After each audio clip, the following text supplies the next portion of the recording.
going to start with, get the feel for the aircraft, okay? Yeah. So, what we're going to do is, I'm going to give you a run through on the flight controls. We're going to talk about the avionics, the equipment in front of us, and then we're going to talk about the flight we're going to. Sound easy enough? Yeah. Good lad. Have you ever been in a cockpit before? Evan, would you do me a favour and just top us up with a bit of fuel? About 2.5 tons should be perfect.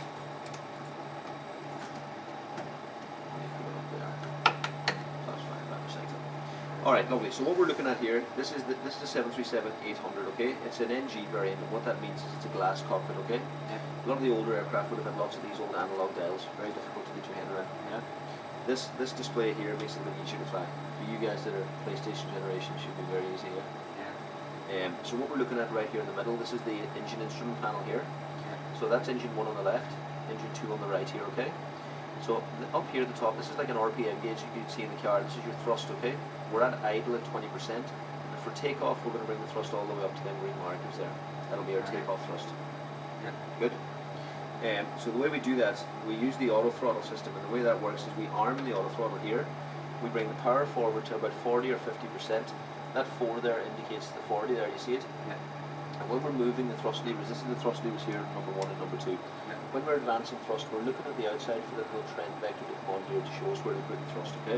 So what I mean by that is when we're looking for 40, we bring it up like this, and we bring it to anywhere in that range there, up about 40%, yeah? Yeah. We let it spool up, and then once it stabilizes, there's a little button down here, so you can point it here. You press that button, thrust will advance to takeoff thrust, which is the green markers, and we'll start accelerating down the runway. Got it? Yeah. Good lad. Moving across then to this panel here, this is the navigation panel. Just going to set the heading bug to straight ahead for now. You'll notice that little magenta coloured bug I'm moving around. Yeah. So that's the target. Wherever that points, that's where we want the aircraft to go, okay? So initially we're going to fly straight ahead on 280 degrees, okay? If you notice around the outside, you'll see this compass rose. Alright? 0 is north, 180 is south, 90 is east, and 270 is west, okay? So in Ireland, they try and always align the runways east to west because you get a prevailing wind coming from the Atlantic westerly breeze, so you take off into that wind all the time. Yeah.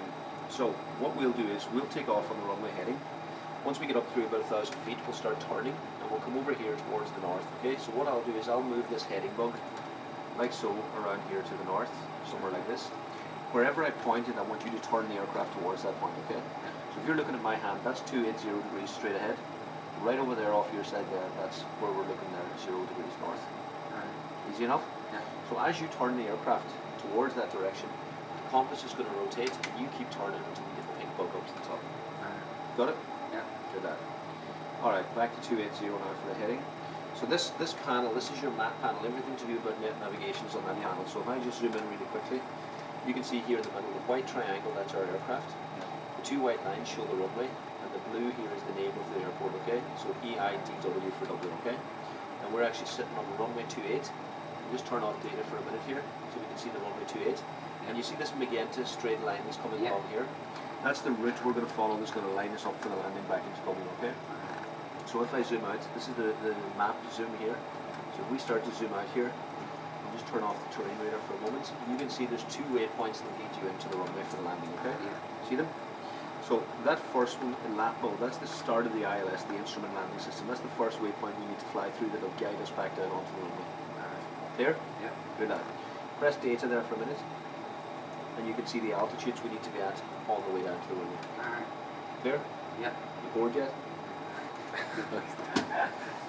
Alright.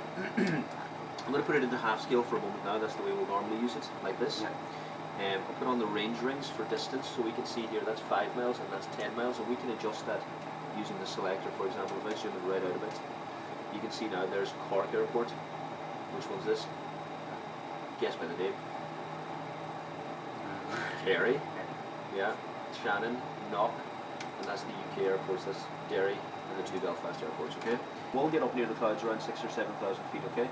But it's scattered clouds, so it shouldn't be too much of an issue. Okay. So initially what we'll do is we'll climb straight ahead to about 6,000 feet, okay? Yeah. That'll be our initial target. Runway heading then to the north.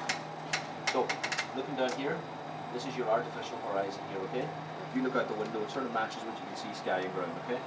When we take off, you're going to lift your nose, that's your nose, that little dot there. Lift your nose up, about 15 degrees nose up, into the blue area, okay? And then when we want to fly level, we lower the nose back down. but not all the way down to the horizon. Keep it about the first wider mark above the horizon. So see the wee small one? Yeah. The wider one above that. That's 5 degrees nose up. Keep it there for level flight. Got it? Do that. Alright, moving across then, this is your altimeter. This measures the height. So we're looking to see 6,000 feet in this box here, okay? Now this altimeter is measured against sea level. That's sea level down there. We're sitting at 250 feet above sea level in Dublin, okay? Good? Alright. That's the basics, okay? When we're turning the plane, okay, you can see there, this is your degrees of bank along here, okay? That's 60, 45, 30.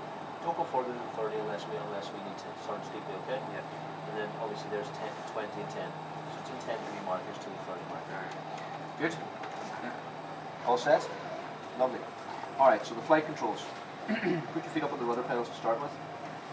When you want to steer the aircraft on the ground, okay, we'll just move my seat back. If you want to steer it on the ground, this is not a steering wheel, okay? So when we're on the ground, hands on your legs, then you won't be trying to steer it when we land, okay? Your left foot makes the aircraft turn left, and your right foot makes it turn right. Good? When you want to lift the nose up to climb higher, you pull that control column back. You can try that now, see how far back it comes. And push it all the way forward, then for lowering the nose. There we go. And you see that point where it's sort of just getting a bit of resistance where it sits there? That's where you leave it when you don't want it to go up or down. Got it? And then we want to turn it in the air, it's just like a steering wheel like that. Good? Yeah. All set? Alright. That tells them lot in the back to get ready. Are you all ready? Yeah. Alright, we're going to fly runway heading straight ahead to start with, okay? Your throttles. I'll release the parking brake and you bring it forward about 40 or 50%. That's good for now, just hold it there for a moment. Now, look out the window, see the way the nose is turning slightly right? Push the left foot forward now. That's it, and straighten it up. Now, don't look at the center line here, look away down the end of the runway, okay? Now, press that takeoff button here. Now, keep your hand on the throttles. Now, left foot forward a little bit more. Good. Alright, look down at your airspeed, you can see it increasing. Right foot forward a little bit now to keep the aircraft on the center line. Looking good. So, when we get to our takeoff speed, which is coming fairly soon, I'll call it V1 and rotate. Start pulling back now, let's climb up off the runway. Keep pulling the nose up, more. There we go. Okay, up we go. So now we don't need the wheels, we can put them away, pull that handle out, all the way up then. That's the gear coming up. Now, you see that crosshair that's appeared on your display? That pink crosshair, vertical and horizontal pink lines. Yeah. You put the nose onto them pink lines now by pushing the nose down onto the horizontal one, and then turn it, a good turn to the right now to get it off the vertical one. A little more to the right now. There you go. Now you have it. Now you just keep chasing that crosshair for a little bit till we get to the height. Look to your right, you can see the terrain falling away behind us. Now we're climbing out.